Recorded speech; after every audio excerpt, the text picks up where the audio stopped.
Welcome to USA Global TV and Radio, where our mission is to provide education, entertainment, hope, and inspiration. USA Global TV and Radio connects you with experts and audiences all around the world every single day to help you succeed in business and to live a richer life. Visit us at usaglobaltv.com to learn about career and life-changing training and mentoring programs like the Listening Mentor. Subscribe to our newsletter to stay informed about our special programs and offers. Discover how you can become a guest on one of our shows or a host or producer of a USA Global TV and Radio show of your very own. That's USA Global TV and Radio, where the doctor is always in.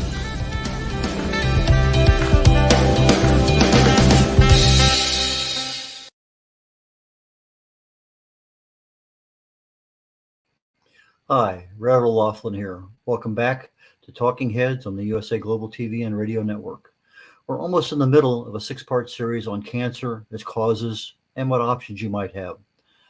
And let me go ahead and get the first slide set up. There we go. As part of a disclaimer, I'm not a medical doctor, I'm not associated with the pharmaceutical industry. I'm a researcher. I research the human body at the cellular level, chemically speaking. I look for cause and effect relationships. Treat a cause, fix a problem. Treat a symptom, you'll always be treating symptoms. And so as part of my research, what I do, I try to get in and find out what is really going on at the cellular level in the body. That is something that I've always found fascinating. What is the final answer to the question why? Well, why did this happen? Well, what caused that? Why did that happen? Well, why did that happen? And if you go down far enough, you get to the basic why, and that's your root cause. That's the thing that started everything. And when we have cancer, it's kind of we go down this one road and that becomes the standard theory. Well, then all of a sudden something happens and, well, I can't live with that theory any longer because I can't prove this part of it. So let's look around and we have another theory. So back about 100 years ago, early 1920s, and we talked about this last session, Otto Warburg, who actually won a 1931 Nobel Prize in physiology for his, I guess, clarification of how he saw cancer and cancer growth and what we could do about it. And in his particular case, cancer cells ate up a tremendous amount of glucose compared to normal cells around them. And so most of his work was predicated on glucose feeding cancer cells. Well, it turns out that cancer cells not only like glucose, which is very treatable in that metabolic sense, but they also like glutamine, which was not discovered back then. It wasn't until a more recent time here in recent times that glutamine is also a preferred source of fuel for cancer cells. And glutamine, it happens to be an amino acid that our bodies make. So we actually make this one. We don't make as much as we need. We need it from our diet also. And so the path for metabolic respiration as being the cause of cancer cells kind of went by the wayside. Didn't completely go by the wayside, but went far enough to the wayside that genetic mutation became the primary theory. Okay, I have DNA in this molecule. It's mutating. What's causing it to mutate? Well, it could be some toxins in cigarette smoke. It could be radiation from something. It could be prolonged inflammation. It could be a lot of things. And the major thinking in the process is it's affecting the DNA, and therefore I have to be able to treat that particular DNA at that level from a genetic perspective. And that's where they have the chemotherapy drugs, they have the radiation, all those kinds of treatments. And I'm going to continue both down the metabolic path, because I think that's probably realistically on just about everything I've researched is probably the real cause. When you can take somebody and treat them metabolically for stage 4 pancreatic cancer, somebody who has 3 or 4 months to live, and years later, their cancer is still being managed effectively, and they have not lost any quality of life. That to me is a far better effective treatment of cancer than given a 3-month, 4-month, 6-month sentence and said, we'll give you a lot of painkillers for hospice. And that's all we can do when you're at stage 4 on something they have no ability to treat. But part of the problem is our standard of care to do clinical trials using the metabolic theory, that's primarily through diet. In other words, no sugar, so you're starving the cancer of glucose, but you're also using drugs that inhibit the cancer cell's ability to pick up glutamine. And those are not standard of care issues, because the standard of care nowadays is chemo and radiation. Regardless, it's what it is. There are places in the world that you can go where you can get a metabolic treatment, but some of those, they will not even accept anybody unless they're at the stage 4 level. And remarkable success rate, 90-95% in some cases. But sometimes the person arrives and they have been just withered by chemo treatments and radiation, and they're just a shell of their former selves, and they don't have enough of anything left to really sustain additional treatment. But regardless, I'm here to provide information, allows you to make an informed choice. If you need to go with the standard genetic model where it's chemo and radiation, and that, by the way, was an informed choice of my wife when she had breast cancer. We looked at a lot of different options. I didn't understand it the way I do today. I didn't have near the knowledge, although it was there. It wasn't quite as well. Let's say it was hidden a lot more. It just wasn't available when you're doing searches. Regardless, I don't know that I would have strongly recommended for her to do the chemo and radiation, which she did choose, and we did go through that. So there are going to be some people who choose that route. There'll be some other people who say, no, I'm not happy with a 6-month horizon to live. I want something else. And that's what we're here for, is to talk about both sides of the equation. So as I can provide some information on the metabolic side, I will. And as I can provide information, like I did last session, we talked about fasting and how fasting actually improves the ability of chemo drugs to do their job and to also protect the normal cells around them. So let's go ahead and begin today on our topics. As part of this process that we're going through, I promised last time that we get to insulin resistance today, probably cortisol, gut health, but I think everything being equal, we're going to tackle insulin resistance today. Insulin, our pancreas makes it, Ehlers-Langerhans. It's something it happens all the times. Our hormones are basically like a map. It says you give this molecule a map and says, go here and do this. And that's what the hormones tell things to do. They regulate and they control our biological processes. In the pancreas, you have a pro-insulin, you have a proinsulin, and then you finally have the actual molecule called insulin. And it's stored in the pancreas and released as needed. The body has a feedback mechanism as the insulin is pushing glucose into various tissues. There's a feedback that, okay, the glucose is leaving the bloodstream. I don't need to make as much. And so the pancreas slows down a little bit. So as the insulin promotes glucose into the tissues, this stimulates glycogen synthesis inside the cells. That's where we get our energy from. And we had a little session on that not that far back. We talked about ATP, adenosine triphosphate, and how the mitochondria actually generate that energy. And if you look at it on the metabolic side, maybe it's the mitochondria that's having the problem, causing the cellular dysfunction and eventual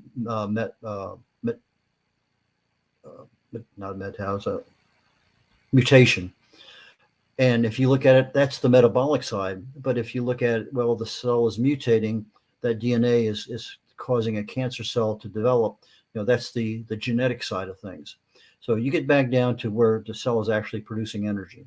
And not only that, with the insulin and the cell physiology, the insulin also works with the amino acids and potassium. K is a chemical symbol for potassium. In a normal process, we eat food, it's broken down, we get glucose in our bloodstream. Glucose is our primary energy source. Ketones are another one. We'll talk about that down the road, maybe not today. But insulin helps the glucose get into our tissues. It's stored there until needed. That's the glycogen. And then as the tissues are taking up the glucose, our blood levels decline of the glucose levels, and the pancreas produces less and less down to a point where it's not producing any. That's the normal process. And by golly, that works pretty well. However, there's a thing called insulin resistance, and that's also called impaired insulin sensitivity. And when we have insulin resistance, more, our body produces glucose from food, same amount, that doesn't change, but we actually produce more insulin than is required. So in other words, if I needed, let's say, just pick now, I need an ounce of insulin to shove an ounce of glucose into a body part, let's say a muscle. Now all of a sudden, instead of needing an ounce of insulin to push an ounce of glucose in, the tissue is rejecting the glucose, and I need 2 ounces of insulin to push 1 ounce of uh, glucose into that tissue, that muscle. And so we need more insulin because our bodies are, the sensitivity of that insulin is no longer working like it used to. We have insulin resistance, and it's called hyperinsulinemia. And typically it's caused by obesity, inactivity, and a high carb diet. And that sort of makes sense when you look at when an obese person, somebody carrying around an extra 100 or so pounds, you have a lot of visceral fat. That visceral fat surrounds the various organs in the body. And when you get enough fat, it almost acts like another organ. It has a lifestyle of its own. It's almost like an alien life form. It really and truly affects our body's hormones and other things that are going on. Inactivity, we're not really doing the things that we need to do to keep oxygen levels going, to keep the hormones balanced, etc. And since we're looking at glucose primarily being created from carbohydrates, the body, when needed, will actually make carbohydrates from fat or from protein. But in a high carb diet that you have all the time, you're producing a lot of glucose. Over time, it just kind of gets your pancreas just kind of gets worked to death. It's pushing it out. The cells are rebelling a little bit. It's pushing out a little bit more, and we get a lot of problems. Now, obviously, you have situations like gestational diabetes where you have a situation like insulin resistance. But it's interesting that prior to World War II, doctors were using chromium as a supplement to treat gestational diabetes. I've mentioned this to several friends of mine who have diabetes, and I said, talk to your doctor before you go down and just do it. But they have found that they add chromium and I think vitamin D, their insulin levels are cut in half or 3/4, because when you have gestational diabetes, the baby, the fetus, is actually taking a lot of chromium from the mother, and you're ending up in a nutrient deficient condition. You're very low in chromium, and that causes insulin resistance symptoms, which they call gestational diabetes. Okay. Now, insulin resistance, it's something everybody can develop. You may have it for a few days, a couple of weeks. You may have it for a couple of months. It depends a lot on the various kinds of things you're doing. If you're on steroid medicine, yeah, that can cause insulin resistance. Some hypertension drugs do it. If you're on an HIV protocol, if you're on some psychiatric medicines, all of these can end up with symptoms that really and truly cause insulin resistance. And again, it could be temporary, it could be permanent. But if I look at pre-diabetes, it's that's well, you're pre-diabetic. We have high glucose levels that our bodies just can't seem to get rid of easily. Then we end up type 2 diabetes. Our pancreas production is overabundant. We're just really creating a lot of insulin, or our body's not using it as effectively as we used to. Type 1 diabetes, autoimmune disease, our body is attacking itself. And from the gestational perspective, it's a hormonal issue. You deliver a baby and boom, the gestational issues go away. But it's not being treated the same way because chromium is a nutrient. FDA can't give you a authorization saying it's safe because anyway, talk to your doctor about it. There are a lot of studies out there. If you have somebody or you know you're going to get pregnant, please talk to your doctor. If you have a situation where gestational diabetes will or most likely occur, chromium, vitamin D might be a couple things to talk about because it certainly did work exceptionally well prior to the modern medical system we have today. How do you know whether you have insulin resistance or not? Well, one of the standard ways is looking at what they call a glycated hemoglobin test, A1C. You take this test, and it's usually the average over a period of time, 2, 3, 4, 5 months. And If the A1C says you're at 5.7% or below, they consider that normal. That is your glycated hemoglobin in your blood. If it's between 5.7 and 6.4, they say, you're pre-diabetic. If it's over 6.4, 2 times in a row over 6-month period, 8-month period, they're saying you probably and most likely have type 2 diabetes. Insulin resistance is associated with weight gain, atherosclerosis, that's hardening of the arteries, hypertension, elevated triglycerides, and another thing called metabolic syndrome. That's where you're combining a lot of these issues together all into one. And they say, okay, if you have this, and this, you have metabolic syndrome. Now, when you have these symptoms, metabolic symptoms, you're going to probably notice, and you're not going to have all of these, but you might, but increased thirst, increased urination. It might be because you're drinking more. Increased hunger. Well, that might be an issue. If your body is starving of glucose because you need it, and then all of a sudden the body says, I need more, might be a symptom. Blurred vision, that's probably even a bigger one. Headaches, a lot of things cause that, but this is part of one. Skin infection, skin tags, might be something to say, hey doc, I think I got a problem. If you're a slow healer, if you have darkened areas, particularly under your armpit or around your neck, that's darker than the rest of your body, you might want to talk to your doctor about it, because you're in that area where, if you have 3 out of 5, 5 out of 7, whatever it may happen to be, might have a beginning of an issue that if you find it on the front end, you might be able to do something about it. However, for insulin resistance, there are no medications that are approved for it. They do have a drug called metformin that they use for diabetes, and some people are now using it as a wonder drug for longevity. Not going to go there today, maybe down in the future. Hypertension. If hypertension is causing part of the insulin resistance, you take a hypertension drug and all of a sudden, hey, you're back hunky-dory, everything's fine. That might be an issue. You talk about high cholesterol areas that we have, statin drugs, again, that might be a cause. But our bodies make cholesterol. Every cell in the body needs cholesterol. We either get it from our body by making it, or we get it from our diet.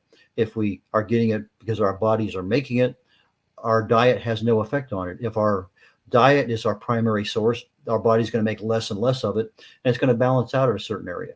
But the part that I ask people about is, why are half the people who die of cardiovascular disease have perfectly normal cholesterol?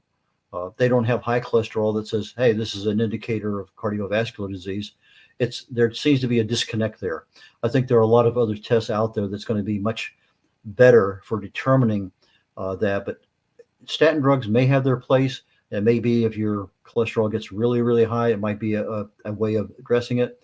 But the statin drugs actually cause your body to stop making coenzyme Q10, which every cell in the body also needs. So you're having cholesterol that the body needs, you're having CoQ10 the body needs, but then the drug shut down the CoQ10. Now we're having a problem that actually can cause an increased risk of cardiovascular disease.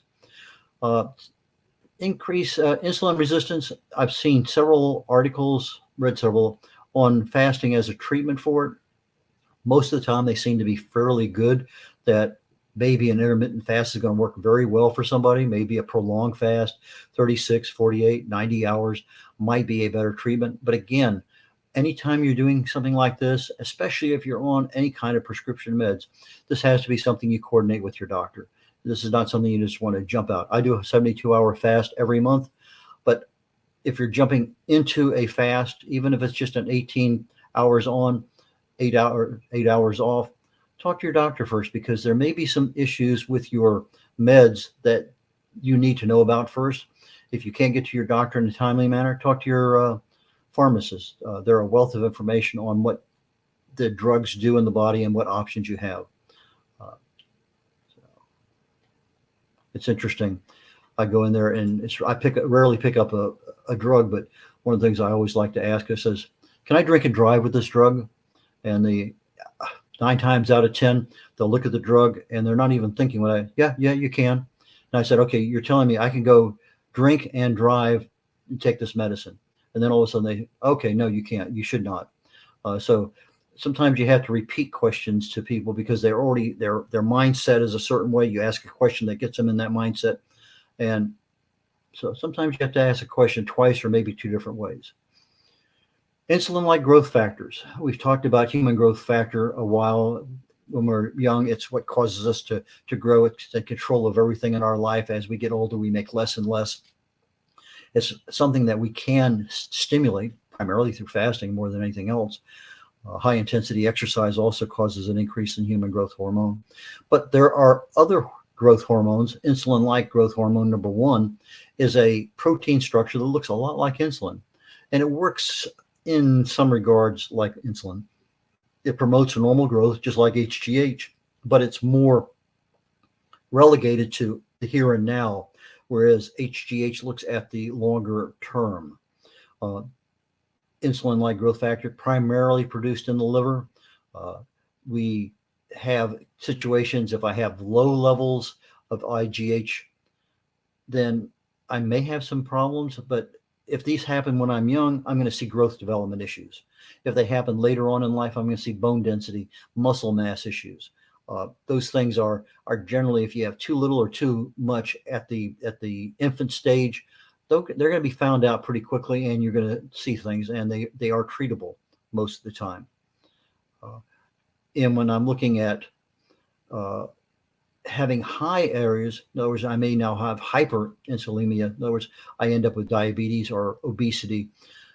Now with that IGH, my insulin resistance, I'm looking at an increased risk of cancer because of that insulin-like growth factor. It's a growth factor thing, causes things to grow. Given certain situations, certain circumstances, it may take that cancer cell and give it a fertilizer treatment and cause it to grow.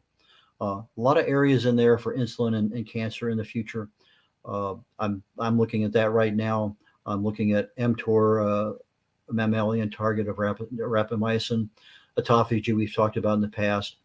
Since mTOR is a master regulator of growth, there's a distinct possibility that mTOR and autophagy both have a factor in the growth of cancer. I'm not sure whether it's necessarily in the cause of cancer, but when you start talking about this thing really can help something grow, maybe if you happen just to have a little bit of mutation at the cellular level, being in a situation where autophagy or mTOR can be created, maybe that's just the stimulus that's needed at that point in time. But as I'm looking at IGH, IGF-1, insulin-like growth factor, its primary function is to promote cell survival. It repairs damages to cell. So if you start having too much or too little, the cell is going to feel a result of it. We have problems primarily with our heart, our immune system, our kidneys, and some others. So if you have an IGF problem, the areas that it's going to attack are the organs inside. When we see IGF-1 being a potential cause of cancer, and I think it's 13 different cancers they've tied in with insulin resistance IGF-1. They tend to be gastrointestinal, breast, prostate, ovarian. They tag these things here pretty quickly. There's also another thing they found out about IGF-1 when the levels are high.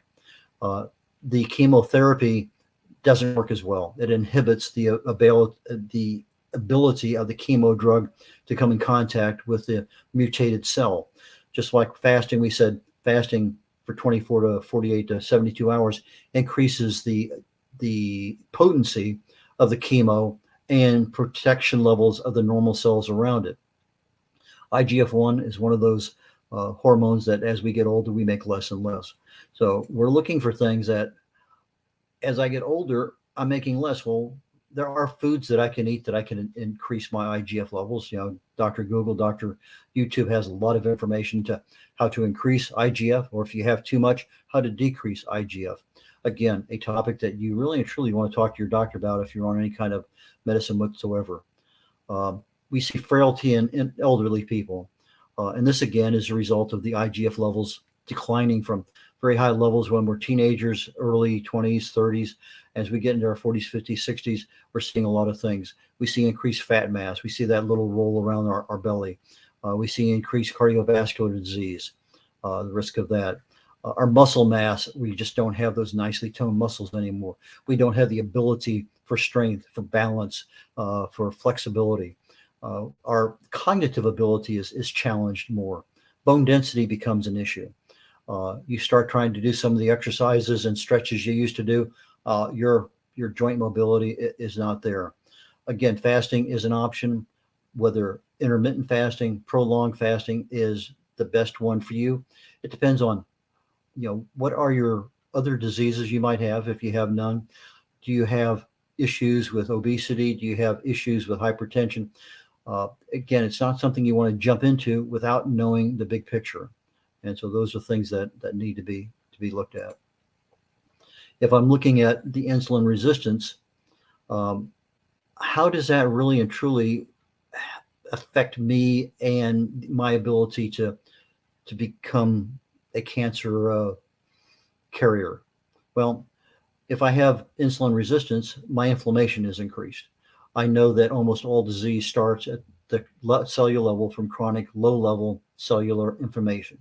If I have it long enough, it's untreated, I end up with oxidative stress.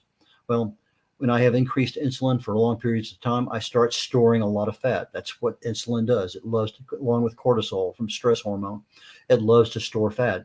If we're not using it up with our activity, it's being stored inside our fat molecules. We see increased weight gain because of it. If we do a C-reactive protein test, which is a very, very, very good test for inflammation in the body, we're going to see increased inflammation. As you're seeing that increased inflammation, you're also going to see increased hormone disruptions.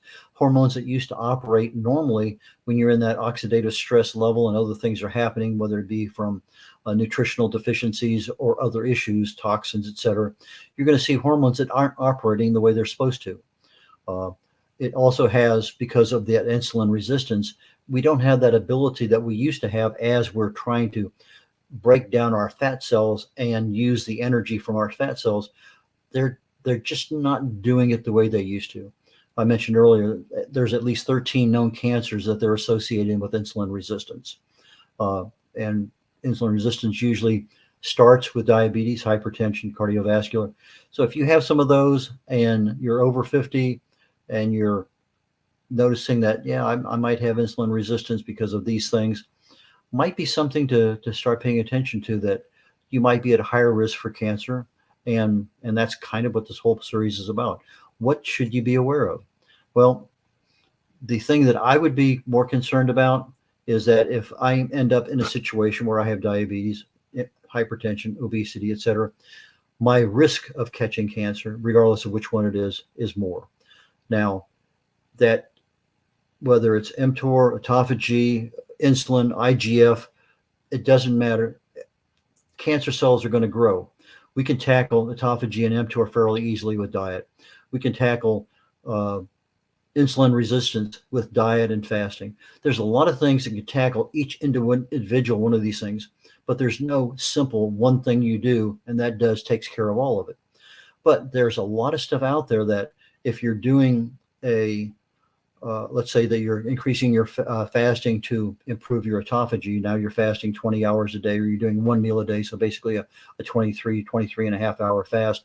Your autophagy is beginning to work. If you do a prolonged fast for 72 hours, your autophagy is working. Okay, we got autophagy under control. Now maybe we bump over to mTOR. What is causing our mTOR to go out of balance, out of whack a little bit? We gain a little control over that. If I'm fasting and I changed to a ketogenic diet, maybe I'm now controlling my level of glucose entering into my body. So maybe I'm changing my energy source to ketones rather than blood glucose. So there's a lot of things out there, and that's what we're going to be diving into as we continue on the last 3 parts of this particular series on cancer causes and options. My information, if you need to know more about me, I'm at red.olaughlin.com. That's red like the color, R-E-D, O'Laughlin, O-L-A-U-G-H-L-I-N, red.olaughlin.com. I'm a speaker, author, publisher. My book, No Matter What You Can Do It, addresses issues of the subconscious mind. How do you talk to that part of your body that can control the 95% of everything you do? The Joy of Ageless Health, and talks about the 6 or 7 or 8 primary causes of disease. What can you do about each one of them? Longevity Secrets for Healthy Aging talks about the 2 primary causes of aging, and what you can do to accelerate or decelerate the aging process. And my book published just last month, Understanding the Causes of Alzheimer's. There are certain pathways that Alzheimer's follows, and any one of them can give you Alzheimer's symptoms. And if you're treating one, what about the other 4 or 5 that are going on concurrently? Maybe you need to know about other things that you can talk to your doctor about. Well, hey, doc, what if we do this and this and this at the same time? So these are things that I try to provide for information. They're available on my website, red.olaughlin.com, or on Amazon. And next week, we'll be picking up again on cancer, its causes and options, and I'll look forward to seeing you then. Thank you very much.